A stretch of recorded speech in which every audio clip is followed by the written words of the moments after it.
Papasukin si Jesus sa ating buhay.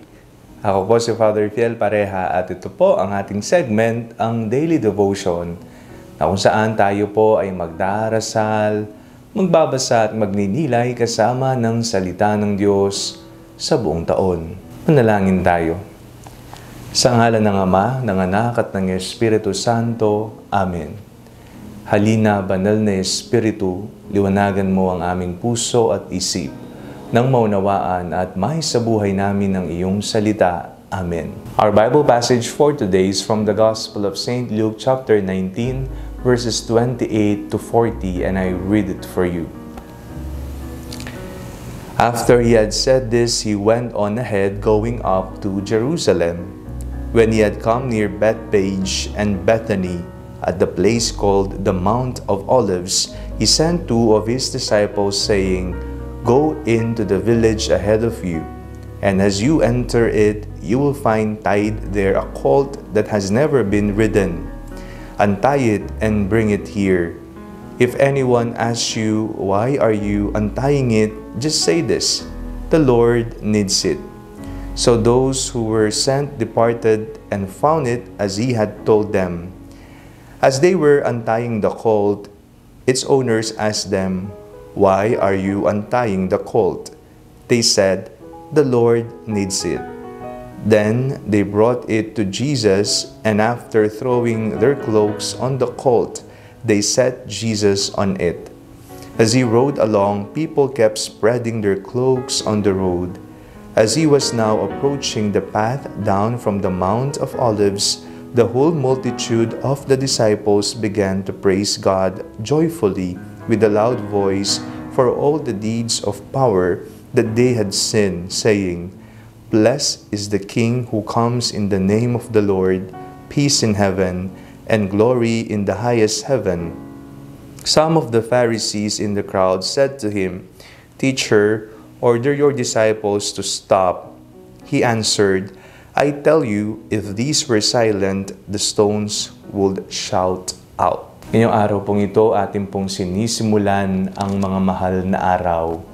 Ngayong araw, ang linggo ng mga palaspas, atin pong binubuksan hindi lamang ang mga mahal na araw, kung hindi ang ating sarili para katagpuin ang ating Panginoong Kristo ng buong puso. Tayo po ay sasama sa Kanya, sa Kanyang pagpapakasakit, sa Kanyang kamatayan at muling pagkabuhay.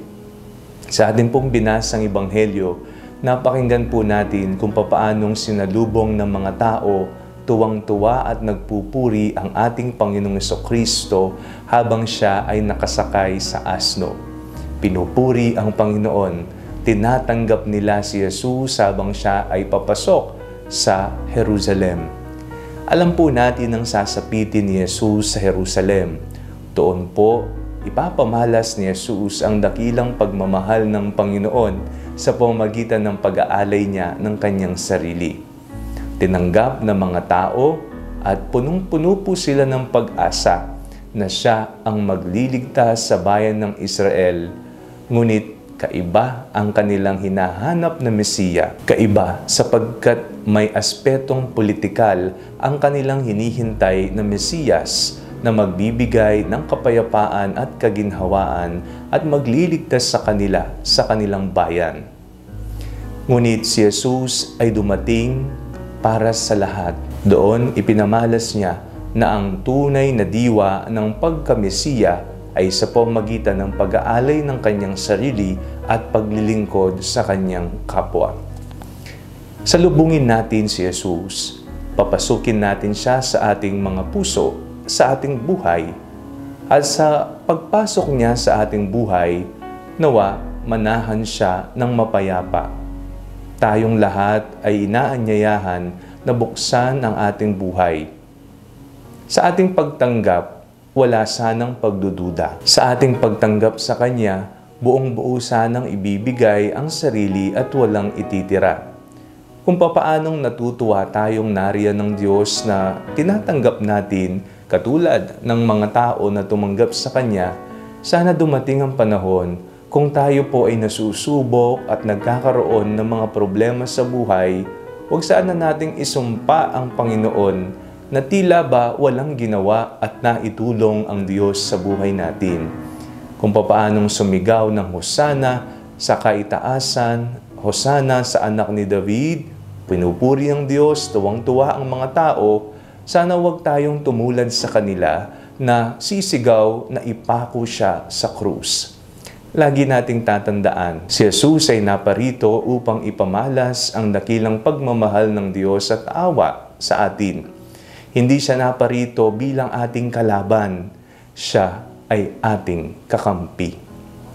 Manalangin tayo. Panginoong Jesucristo, pagkalooban niyo po kami ng isang puso na marunong tumanggap palagi sa inyo. May handa nawa namin ang aming mga buhay upang makapamayan ka sa aming pamumuhay. Ito po ang aming hinihiling palagi, na kami ay bendisyonan, na kami ay nakahandang palaging tumulong sa aming kapwa. Amen. Sa ngalan ng Ama, ng Anak at ng Espiritu Santo.